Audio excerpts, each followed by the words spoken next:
నేను పట్టుకుని వదలకుండా ఉన్నానంటే ఇందులో నేను చెప్పిందేం లేదు. ఆంధ్రప్రదేశ్ అసెంబ్లీలో ఏం తీర్మానాలు చేశారో ఒక చిన్న బుక్ వేశారు అసెంబ్లీ వారు.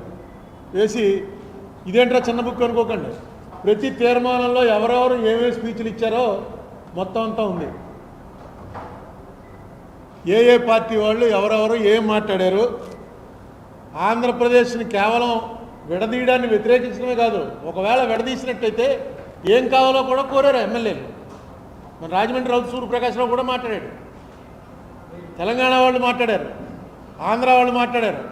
అంతా వెర్బాటము అసెంబ్లీ ప్రొసీడింగ్స్. ఇవి అసెంబ్లీ వారు ప్రింట్ చేసింది. ఇది 2000 తీర్మానాలు. గుర్తుందో లేదో మీకు? డిఫెన్స్ ప్లేన్ వచ్చి తీసుకెళ్ళింది ఈ తీర్మానాలన్నీ అని చెప్పి ఆవేళ పేపర్లన్నింటిలో రాశారు. ఇవన్నీ వెంటనే పంపడానికి ఈ తీర్మానాల కట్టలన్నీ కూడా ఒక డిఫెన్స్కి సంబంధించిన ప్రత్యేక విమానాల్లో ఢిల్లీకి పంపించారు. ఎందుకంటే అవన్నీ చూస్తే తప్ప పార్లమెంట్లో పెట్టడానికి లేదు. ఆ కట్టలన్నీ ఉన్నాయో కాల్చేశారో కూడా తెలియదు. పార్లమెంట్కి వెళ్ళింది. ఇదిగో పార్లమెంట్లో ఏం జరిగిందన్నది లోక్సభ ప్రొసీడింగ్స్. ఇది కూడా నేనేదో రాసుకున్నదో వెబ్సైట్లో దింపిందో కాదు, official document published by Lok Sabha secretariat. ప్రతిరోజు ఇలాంటి బుక్ ఒకటి వేస్తారు. జరిగిన ప్రతిదీ, పలానా వాడు లేచాడు, కూర్చున్నాడు, దగ్గాడు, అన్నీ అక్కడ కూర్చుని బల్ల ముందు ఉంటారు. వాళ్ళందరూ నోట్ చేస్తుంటారు. నోట్ చేసి ఆ రోజున పార్లమెంట్లో ఏం జరిగిందో, పార్లమెంట్ అంటే లోక్సభలో మొత్తం బుక్కు. ఇది రాజ్యసభలో ఏం జరిగిందో మొత్తం బుక్కు. రాజ్యసభలో ఏం జరిగిందో ఇదే నేను తప్ప సొంతంగా కొన్ని ఆఫ్ ద రికార్డు ఉన్నవి ఏం మాట్లాడారో అవేం కూడా మనం పట్టించుకోకలే. కేవలం అసెంబ్లీలోనూ పార్లమెంట్లోనూ ఏం జరిగిందో ఈ రికార్డులన్నీ పట్టుకుని నేను చంద్రబాబు నాయుడు గారిని కలిశాను. పక్కనే బాబీ కూడా ఉన్నాడు, చెరుకూరు రామారావు గారు కూడా వచ్చాడు. మేమంతా కలిసి చంద్రబాబు నాయుడు గారిని కూర్చుని 45, ఆయన సెక్రటరీ సతీష్ చంద్ర గారు వచ్చాడు. అందరం కూర్చుని 45 నిమిషాలు టైం ఇచ్చాడు ఆయన. మొత్తం అంతా విని అన్నీ చూసే నేను ఆ రోజు ఢిల్లీలోనే ఆ పక్కనే అద్వానీ గారి రూమ్ దగ్గర ఉన్నాను. మా తెలుగుదేశం పార్టీ ఆఫీస్ ఉంది, అందులో కూర్చున్నాను. మనసులో లేదు, అందుకని నేను గమనించలేదు. కానీ ఇదేంటి లోపల ఓటింగే జరగలేదా? ఇది భారతదేశం పార్లమెంట్ ఏర్పడిన తర్వాత మొట్టమొదటి ఇన్సిడెంట్. ఓటింగ్ జరగకుండా అయిపోయింది, బిల్లు పాస్ అయిపోయిందని ప్రకటించారు. ఆన్ రికార్డు, అది రికార్డులో ఉంది. ఇలా చెప్పిన తర్వాత వెంటనే ఆయన, మీకు ఇంత ముందు కూడా చెప్పాను, నన్ను ఢిల్లీ పంపించి ఢిల్లీ వెళ్ళండి మీరు, అక్కడ వెంటనే మా సుజనా చౌదరి గారి ఇంట్లో మీటింగ్ పెట్టారు.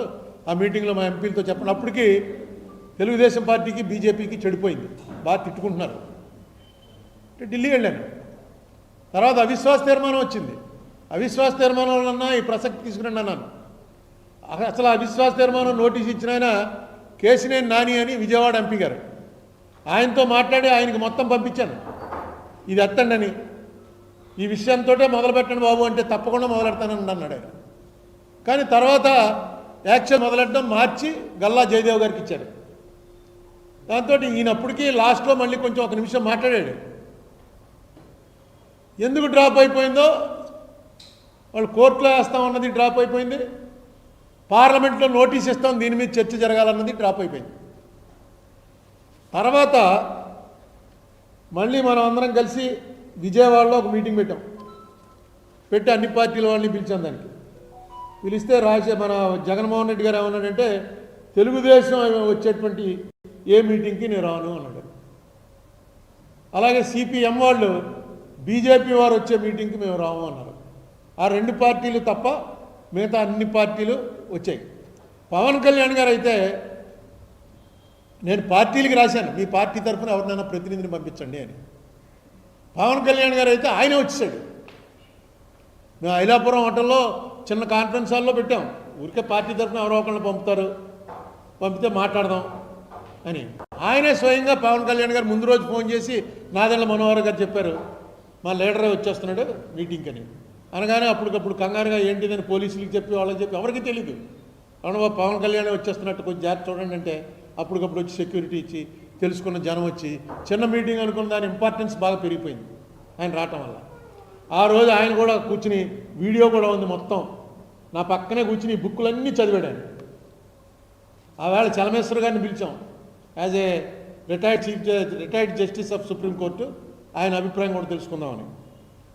ఆ రోజున ఈయన పార్టీ తరఫున పవన్ గారు వచ్చారు, మాదాస్ గంగాధరం గారు, ఐఏఎస్ చంద్రశేఖర్ గారు పవన్ కళ్యాణ్ పార్టీ తరఫున, సిపిఐ రామకృష్ణ గారు కమ్యూనిస్ట్ పార్టీ తరఫున, బీజేపీ తరఫున ఐవైఆర్ గారు సత్యమూర్తి గారు, తులసిరెడ్డి గారు కాంగ్రెస్ తరఫున అన్ని పార్టీలు అటెండ్ అయ్యాయి ఎక్సెప్ట్ సిపిఎం అండ్ వైసీపీ. మనం ఇక్కడి నుంచి బాబీ ఉన్నాడు, మన ఉమా ఉన్నాడు, నాది కూడా వచ్చాడు. నాది ఇప్పుడు లేడు, చనిపోయాడు. నాది కూడా వచ్చాడు. మేమందరం ఉన్నాం మీటింగ్లో. అందరం కూర్చుని ఈ మీటింగు 2.5 hours 3 hours జరిగింది. దీని మీద చర్చ ఏకగ్రీవంగా అందరం ఏమనుకున్నామంటే 2019 ఎలక్షన్స్ అయిపోయిన తర్వాత ఏ పార్టీ అధికారంలోకి వచ్చినా దీన్ని మనం పర్సూ చేయాలి. దీన్ని మళ్ళీ తెలంగాణ తీసుకొచ్చి ఆంధ్రాలో కలిపేయటం ఇది కాదు. ఇంత అన్యాయం జరిగింది అన్నది అదే పార్లమెంట్ చెప్పాలి. ఆంధ్రప్రదేశ్కి ఇంత అన్యాయం జరిగింది ఇప్పటివరకు భారతదేశ చరిత్రలో జరగనట్టుగా ఓటింగ్ కూడా పెట్టకుండా టీవీ టెలికాస్ట్ ఆపేసి మొత్తం చీకట్లో పెట్టి పాస్ అయిపోయిందని చెప్పేశాం అన్న మాట అక్కడ అనిపించాలి ఖచ్చితంగాను. ఆవేళ కాంగ్రెస్ గవర్నమెంట్ ఉంది, బీజేపీ గవర్నమెంట్ అపోజిషన్లో ఉంది, ఇద్దరు కలిసి చేసిందే. ఈ మాట మాటికి మోడీ గారు చెప్తాడు, అమిత్ షా గారు చెప్తాడు. ఆంధ్రాకి జరిగినంత అన్యాయం మేమేం చేయట్లేదు. ఏ గొడవ వచ్చినా కాంగ్రెస్ వాళ్ళు లేచేదైనా ఎత్తితే ఇమీడియట్గా మోడీ గారు అంటాడు, ఆ రోజు మర్చిపోకండి, తీసుకెళ్ళి మొత్తం అందరినీ బయట పారేశారు, తలుపులు మూసేశారు, అలాంటి అన్యాయం మేము ఎప్పుడైనా చేసామా అని వాళ్ళు అంటుంటారు.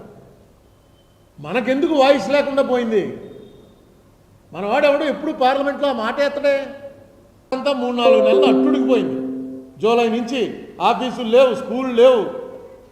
ఇంత గొడవ జరిగిన తర్వాత చాలా సింపుల్గా తీసి అవతల పారేసిన దానికి ఎవిడెన్స్ దొరికినా మనం ప్రశ్నించలేకపోవటం ఏంటో నాకు అర్థం అవట్లేదు. జగన్మోహన్ రెడ్డి గారి టైంలో అయితే డైరెక్ట్గా అభిషేక్ సింఘ్వి వచ్చి ఈ కేసు క్లోజ్ చేసేయండి అన్నాడు. ఆయన తెలంగాణ తరఫున వచ్చాడేమో అనుకున్నాను. తీరా చూస్తే ఆంధ్రప్రదేశ్ రాష్ట్రం తరఫున వచ్చాడు. వచ్చి కేసు క్లోజ్ చేసేయండి, ఇందులో ఎందుకు అప్పుడే 8 ఏళ్ళు, అప్పటికి 8 ఏళ్ళు అయింది. 8 ఏళ్ళు అయిపోయింది, 2 రాష్ట్రాలు విడిపోయి ఇప్పుడు మళ్ళీ కొత్త గొడవ ఏంటి, క్లోజ్ చేసేయండి అన్నాడు. అంటే నేను గట్టిగా ఇదేంటి క్లోజ్ చేయడం ఏంటి, ఆర్టికల్ 100 వైలేషను. ఆర్టికల్ 100 అంటే పిల్లర్ ఆఫ్ ద డెమోక్రసీ. ఏంటి ఆర్టికల్ 100? ఏదైనా విషయమైనా సరే పార్లమెంట్లో కానీ, అసెంబ్లీలో కానీ, పంచాయతీలో కానీ, మున్సిపాలిటీలో కానీ ఎక్కడైనా ఏ విషయం తేలాలన్నా ఓటింగ్ పెట్టి ఆ ఓటింగ్లో మెజారిటీ వచ్చిందే పట్టే తీర్మానం చేయాలి. అది ఆర్టికల్ 100. వీళ్ళు ఆర్టికల్ 100నే తీసి పక్కన పెట్టేశారు. ఓటింగే లేదు, అడిగేవాడు లేడు. ఈ బాధ నేను అలా చెప్తూనే ఉన్నాను. పవన్ కళ్యాణ్ గారు అయితే ఆవేళ నాకు పూర్తిగా ధీమా వచ్చింది, ఖచ్చితంగా ఈయన అపోజిషన్లో ఉండని, రూలింగ్లో ఉండని, వీళ్ళ పార్టీకి ఎన్ని సీట్లు రాని, సీట్లు రాకపోని పవన్ కళ్యాణ్ అనేటువంటి మనిషి మాత్రం ఈ ఇష్యూలో ఖచ్చితంగా కన్విన్స్ అయ్యాడు కాబట్టి ఆయన నిలబడతాడు అనుకున్నాను. కానీ 19 ఎలక్షన్లో ఆయన ఓడిపోయాడు. జగన్మోహన్ రెడ్డి గవర్నమెంట్ వచ్చింది. వచ్చి ఈ అభిషేక్ సింఘ్వి వచ్చి ఇలా మాట్లాడాడు. కానీ వెంటనే అభిషేక్ సింఘ్వి ఇలా మాట్లాడడం ఏంటని నేను ఇక్కడే ఢిల్లీ నుంచి వచ్చి ప్రెస్ మీట్ పెట్టి, ఏమయ్యా జగన్మోహన్ రెడ్డి ఏం జరుగుతుందో నీకు ఏమైనా తెలుసా అంటే ఆయన సవరించుకున్నాడు. జగన్మోహన్ రెడ్డి వెంటనే జవహర్ రెడ్డి గారి చీఫ్